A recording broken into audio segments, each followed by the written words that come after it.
మాదిగ దండోరా ఆధ్వర్యంలో గత 29-30 సంవత్సరాలుగా ఉమ్మడి ఆంధ్రప్రదేశ్లో ఆ తర్వాత తెలంగాణ ఆంధ్రప్రదేశ్లో ఆందోళన జరుగుతున్న పరిస్థితులను మనం గమనిస్తున్నాం. ఈ రెండు రాష్ట్రాలలో ఉన్న అన్ని రాజకీయ పార్టీలు కూడా వర్గీకరణను సమర్థించి శాసనసభలో ఏకగ్రీవ తీర్మానం చేసింది కూడా మనందరికీ తెలుసు. దండోరా ఉద్యమానికి ప్రజల నుంచి కూడా మద్దతు లభించిన పరిస్థితులను కూడా మనం గమనించడం జరిగింది. 1994-95లో ప్రారంభమైన ఎంఆర్పిఎస్ ఉద్యమం ఆనాడున్న ప్రభుత్వం పైన తీసుకొచ్చిన ఒత్తిడి మేరకు రాష్ట్ర శాసనసభలో ఏకగ్రీవ తీర్మానం చేయడమే కాకుండా కేంద్ర ప్రభుత్వానికి షెడ్యూల్ కులాల వర్గీకరణకు సంబంధించిన అంశాన్ని కేంద్ర ప్రభుత్వం దృష్టికి తీసుకువెళ్ళి రాష్ట్రపతి గారి యొక్క ఆమోదంతో 2000 నుంచి 2004 వరకు వర్గీకరణను అప్పటి ఉమ్మడి ఆంధ్రప్రదేశ్లో అమలు చేయడం జరిగింది. షెడ్యూల్ కులాల వర్గీకరణకు చట్టబద్ధత లేదని, రాష్ట్ర ప్రభుత్వము వర్గీకరణ చేయడానికి వీలు లేదని కొంతమంది సుప్రీంకోర్టుకు వెళ్ళడం జరిగింది. అందరి వాదనలు విన్న తర్వాత 2005లో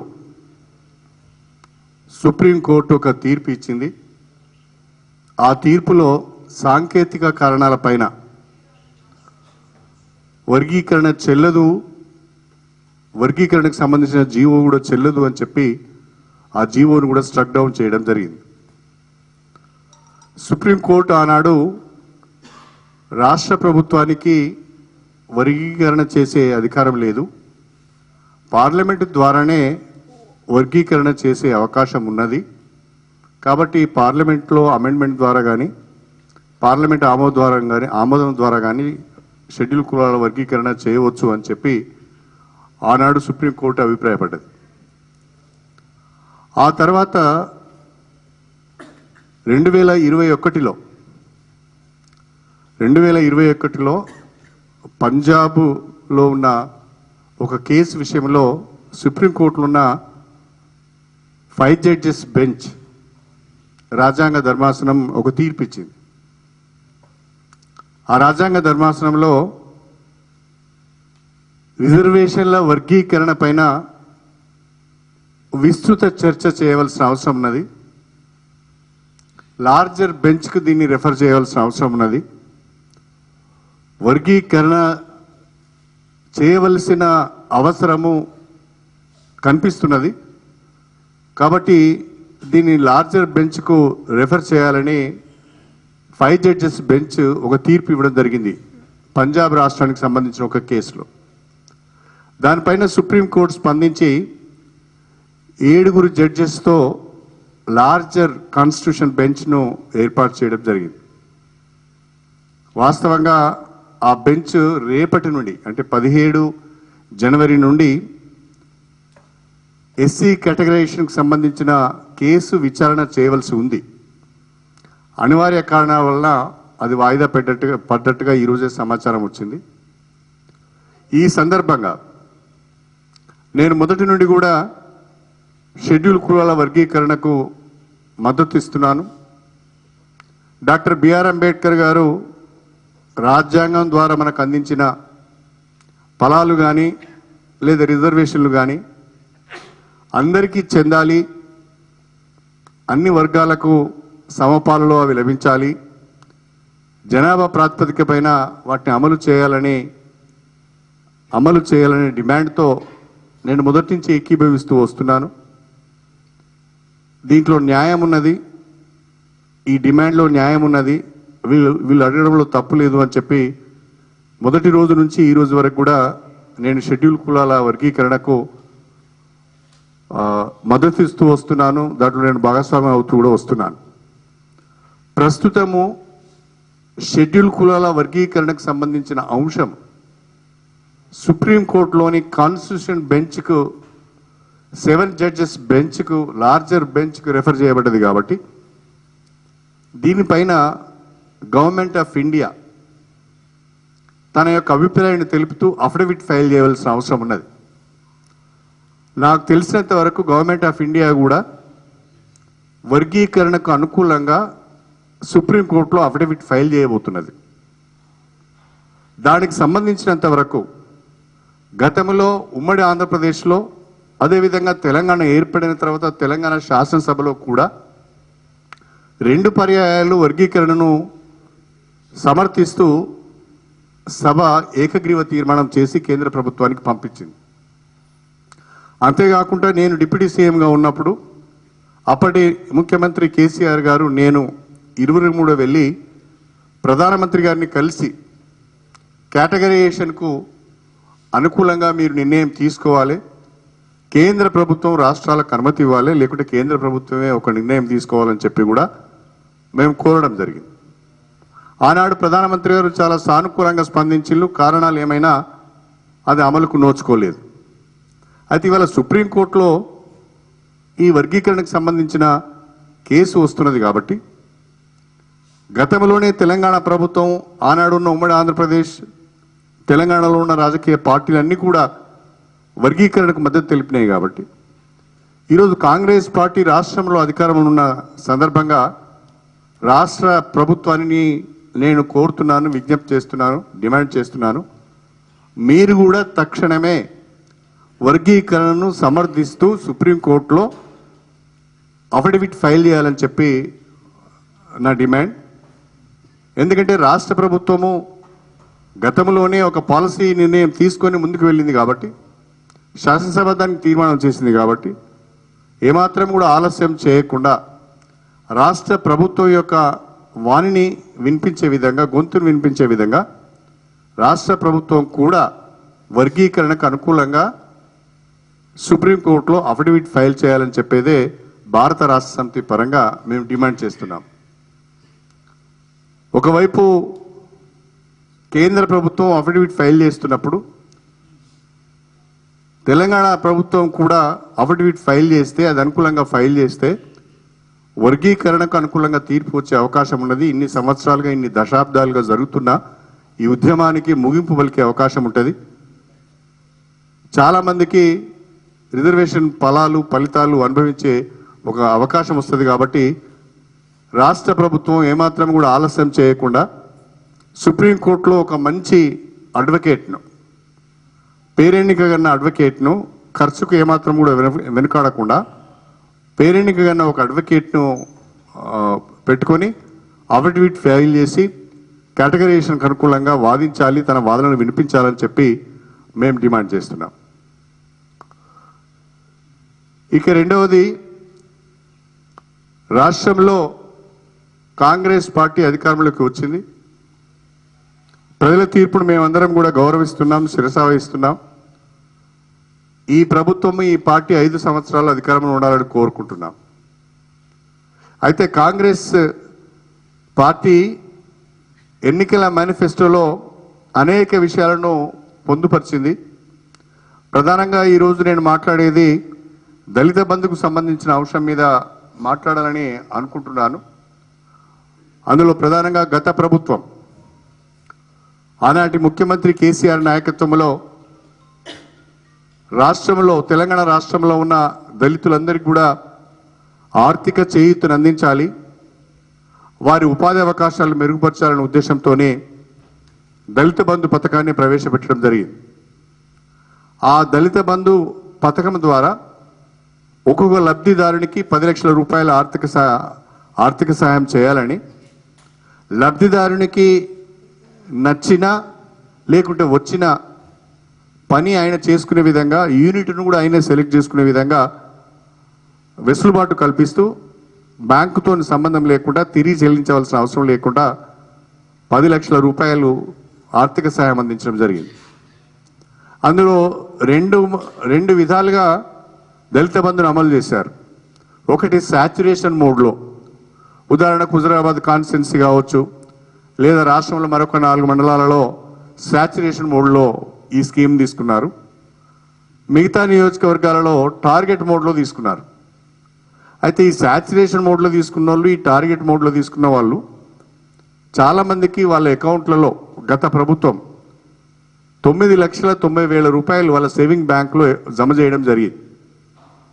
చాలామంది లబ్ధిదారులు వాళ్ళ అవసరాన్ని బట్టి ఒకరు 3 లక్షలు, ఒకరు 4 లక్షలు, ఒక 5 లక్షలు, ఒకరు 6 లక్షలు, ఆ యూనిట్ కాస్ట్ని బట్టి వాళ్ళ అవసరాన్ని బట్టి ఆ డబ్బును డ్రా చేసుకొని దళిత బంధు పథకం ద్వారా లబ్ధి పొందుతున్నారు, ఉపాధి పొందుతున్నారు. ఇది కాకుండా నియోజకవర్గానికి 1100 రెండవ దశలో నియోజకవర్గానికి 1100 మంది చొప్పున దాదాపు 118 నియోజకవర్గాలలో 131,000 మందిని కూడా ఎంపిక చేయడానికి ప్రభుత్వం ఉత్తర్వులు ఇచ్చింది. మొదటి దశలో శాచురేషన్ మోడ్లో కానీ టార్గెట్ మోడ్లో కానీ ఎవరైతే లబ్ధిదారులు ఎంపిక చేయబడి వాళ్ళ అకౌంట్లలోకి డబ్బులు విడుదలైనాయో అందులో కొంత మాత్రమే లబ్ధిదారులు ఉపయోగించుకున్న పరిస్థితుల్లో మిగిలిన డబ్బును ఈ మధ్యలో ఎన్నికలు రావడం, ఎన్నికల కోడ్ రావడం, ఈ మధ్యలో ఆ స్కీమ్ను కంటిన్యూ చేయడానికి మిగిలిన డబ్బులు విడ్రా చేసుకోవడానికి వీలు లేకుండా రాష్ట్ర ప్రభుత్వము ఫ్రీజ్ చేయడం జరిగింది. దాదాపు 11,000 మంది పైచిలుకు లబ్ధిదారులు వాళ్ళ అకౌంట్లు ఫ్రీజ్ చేయబడి ఆ స్కీమ్ను ముందుకు తీసుకోలేకపోతున్నారు, ఉపాధి పొందలేకపోతున్నారు. అయితే కాంగ్రెస్ పార్టీ తన ఎన్నికల మేనిఫెస్టోలో ఎస్సీ సంక్షేమంలో చాలా స్పష్టంగా అంబేద్కర్ అభయహస్తం పేరిట దళిత బంధు పేరును మార్చి అంబేద్కర్ అభయహస్తం పేరిట ప్రతి ఒక్కరికి 12 లక్షల రూపాయల ఆర్థిక సాయం ఇస్తామని చెప్పి వాళ్ళు చాలా స్పష్టంగా వాళ్ళ మేనిఫెస్టోలో పొందుపరచడం జరిగింది. నేను రాష్ట్ర ప్రభుత్వాన్ని డిమాండ్ చేసేది ఏంటంటే, గత ప్రభుత్వం లబ్ధిదారులను ఎంపిక చేసి వాళ్ళ సేవింగ్ అకౌంట్లోకి 9,90,000 రూపాయలు జమ చేసిన తర్వాత అందులో నుండి లబ్ధిదారులు కొంత మాత్రమే వినియోగించుకొని మరికొంత తర్వాత వాడుకుందామని బ్యాంకులలోనే ఆ నిధులు ఉంచినప్పుడు ఎన్నికల కోడ్ వచ్చి ఆ అకౌంట్స్ అన్నీ ఈ కొత్త ప్రభుత్వం ఫ్రీజ్ చేసిన సందర్భంగా ఆ లబ్ధిదారులందరూ కూడా ఇబ్బందులు పడుతున్నారు. ఆ రకంగా 436 కోట్ల వరకు ఈరోజు బ్యాంకులలో ఉన్నాయి. 11,000 మంది లబ్ధిదారులు ఉన్నారు. అది ఫ్రీజును ఎత్తివేయవలసిందిగా ప్రత్యేకంగా నేను ప్రభుత్వాన్ని కోరుతున్నా. గత ప్రభుత్వం విడుదల చేసిన నిధులు ఇవి బ్యాంకులలో ఉన్నాయి, వాళ్ళ సేవింగ్ అకౌంట్లలో ఉన్నాయి. మీరు ఇప్పుడు కొత్తగా విడుదల చేయవలసిన అవసరం లేదు. కాబట్టి ఐడెంటిఫైడ్ లబ్ధిదారులు, ఎవరైతే ఎంపిక చేయబడిన లబ్ధిదారులు, ఇప్పటికే స్కీమ్ను సగం వరకు వాడుకున్న లబ్ధిదారులు, వాళ్ళ సేవింగ్ అకౌంట్లోనే వాళ్ళ నిధులు ఉన్నాయి. కాబట్టి ఆ ఫీజును ఎత్తివేస్తే ఆ మిగతా నిధులను కూడా వాళ్ళు వాడుకునే అవకాశం ఉంటుంది, వాళ్ళు ఉపాధి పొందే అవకాశం ఉంటుంది. కాబట్టి తక్షణమే గత లబ్ధిదారులకు సంబంధించిన సేవింగ్ బ్యాంక్ అకౌంట్స్ని ఏవైతే ఫ్రీజ్ చేశారో ఆ ఫ్రీజ్ని ఎత్తివేయాలని చెప్పి రాష్ట్ర ప్రభుత్వాన్ని నేను డిమాండ్ చేస్తున్నాను. అదేవిధంగా రెండవ విడత ఎంపిక చేయబడిన 1,31,000 మంది కలెక్టర్ల ద్వారా ఎంపిక చేయబడిన లబ్ధిదారులు ఎవరైతే ఉన్నారో వాళ్ళకు కూడా దళిత బంధును అమలు చేసే విధంగా స్కీమును కొనసాగించాలని నేను కోరుతున్నాను. రాష్ట్ర ప్రభుత్వము దళిత బంధును కొనసాగిస్తారా లేదా పేరు మార్చి అంబేద్కర్ అభయహస్తం పేరిట కొనసాగించినా మాకు సంతోషమే. ఎటు తిరిగి షెడ్యూల్ కులాల కుటుంబాలకు, షెడ్యూల్ కులాల యువతకు ఆర్థిక సహాయం అందాలని, ఉపాధి అవకాశాలు దొరకాలని, కలగాలని మాత్రమే మేము కోరుకుంటున్నాం. పేరు మార్పుతోని పెద్దగా మాకేం ఇబ్బంది లేదు, అది ఒరిగేది కూడా ఏం లేదు. ఈ దళిత బంధు పథకాన్ని కొనసాగిస్తున్నారా లేదా, కొనసాగిస్తే ఎప్పటి నుండి దీన్ని అమలు చేస్తారు? రెండవది, ఫ్రీజ్ చేయబడిన అకౌంట్లన్నిటికీ సంబంధించిన నిధులను విడుదలయ్యే విధంగా ఆ ఫ్రీజ్ను ఎత్తివేయవలసిందిగా కూడా నేను రాష్ట్ర ప్రభుత్వాన్ని కోరుతున్నా. ఎందుకంటే మీ మీద ఎంతో నమ్మకంతో, మొన్నటి ఎన్నికలలో మీ మీద ఎంతో నమ్మకంతో మెజారిటీ దళిత బిడ్డలు మీకు ఓటేశారు. కాంగ్రెస్ పార్టీ వస్తే ఏదో జరుగుతుంది, ఏదో ఒరుగుతుంది అనే ఒక నమ్మకంతోనే మెజారిటీ దళిత బిడ్డలు మీకు ఓటేసి గెలిపించారు. వాళ్ళ నోట్లో మట్టి కొట్టొద్దండి, వాళ్ళకు అన్యాయం చేయొద్దండి. వాళ్ళందరూ కూడా వచ్చిన నిధులను ఉపయోగించుకునే విధంగా అవకాశం కల్పించండి. అదేవిధంగా సమాజం యాక్సెప్ట్ చేసిన, అన్ని రాజకీయ పార్టీలు యాక్సెప్ట్ చేసిన, తెలంగాణ శాసనసభ తీర్మానం చేసిన షెడ్యూల్ కులాల కేటగరైజేషన్ సమర్థిస్తూ సుప్రీంకోర్టులో అఫిడవిట్ కూడా ఫైల్ చేయాలని చెప్పి డిమాండ్ చేస్తున్నాం. భారతీయ జనతా పార్టీ హామీని, షెడ్యూల్ కులాల వర్గీకరణకు సంబంధించి భారతీయ జనతా పార్టీ యొక్క హామీని భారత రాష్ట్ర సమితి నమ్మడం లేదు. గతంలో 10 సంవత్సరాలు కాంగ్రెస్ పార్టీ అధికారంలో ఉండి మొండి చేయి చూపించింది. అదేవిధంగా గత 10 సంవత్సరాల నుంచి దేశంలో భారతీయ జనతా పార్టీ నరేంద్ర మోడీ గారి నాయకత్వంలో అధికారంలో ఉండి కూడా కేటగరైజేషన్ పైన ఏనాడు కూడా స్పందించలేదు. లోక్సభ ఎన్నికల ముంగిట నరేంద్ర మోడీ గారు మాదిగా ఉపకులాల ఓట్లను దృష్టిలో పెట్టుకొని మాట్లాడినట్టుగానే కనిపిస్తున్నది. నిజంగా నరేంద్ర మోడీ గారికి కానీ భారతీయ జనతా పార్టీకి కానీ చిత్తశుద్ధి ఉంటే ఒక ఆర్డినెన్స్ ద్వారా వర్గీకరణకు చట్టబద్ధత కల్పించే అవకాశం ఉన్నది. అయితే వీటన్నిటిని మించి సుప్రీంకోర్టు 7 జడ్జెస్ కాన్స్టిట్యూషనల్ బెంచ్ ఏర్పాటు చేసింది కాబట్టి అక్కడ కేంద్ర ప్రభుత్వము, రాష్ట్ర ప్రభుత్వాలు వాళ్ళ వైఖరిని అఫిడవిట్ల ద్వారా తెలియజేయడమే కాకుండా అడ్వకేట్ల ద్వారా వాదనలు వినిపిస్తే అనుకూలంగా తప్పకుండా సుప్రీంకోర్టు తీర్పు వర్గీకరణకు అనుకూలంగా వస్తుంది. అప్పుడు కేంద్ర రాష్ట్ర ప్రభుత్వాలు కూడా ఆ తీర్పును అమలు చేయవలసి వస్తుంది అనేది నా నమ్మకం. దళిత బంధు అమలులో అవకతవకలు జరిగినప్పుడు విచారణ చేసి తప్పు చేసిన వారిపైన చట్టరీత్యా చర్యలు తీసుకుంటే మాకేమి ఇబ్బంది లేదు. కాకపోతే లబ్ధిదారుల ఎంపిక జరిగింది, వాళ్ళు యూనిట్స్ను కూడా ఎంపిక చేసుకున్నారు, వాళ్లకు అకౌంట్స్లోకి డబ్బులు వచ్చినాయి, అందులో కొంత భాగం వాళ్ళు వాడుకున్నారు, మిగతా భాగాన్ని తర్వాత వాడుకుందామని ఆపుకున్నారు. ఇంతలో ఎన్నికల కోడ్ వచ్చింది, అకౌంట్స్ అన్నిటి కూడా ఫ్రీజ్ చేశారు. దిక్కుదోచిన పరిస్థితుల్లో ఇవాళ లబ్ధిదారులు ఉన్నారు. కనీసం వాళ్ళకు ముందుగా మీ గైడ్లైన్స్ తర్వాత చేసుకోండి. గైడ్లైన్స్ ఏమైనా తయారు చేయాలనుకుంటే తర్వాత గైడ్లైన్స్ తయారు చేసుకోండి, కానీ ఆల్రెడీ మంజూరైన వాటికి కొత్తగా గైడ్లైన్స్ అవసరం లేదు. వాళ్ళకు మాత్రం వెంటనే ఆ నిధులు విడుదల చేయాలని చెప్పి డిమాండ్ చేస్తున్నాం. ప్రస్తుతం మాత్రం ఈ రెండు కూడా మా ముగ్గురికి సంబంధించినంత వరకు చాలా ముఖ్యమైన విషయాలు. తర్వాత రేపటి నెలలోనైనా మిగతా విషయాలు మాట్లాడుకుందాం. Thank you.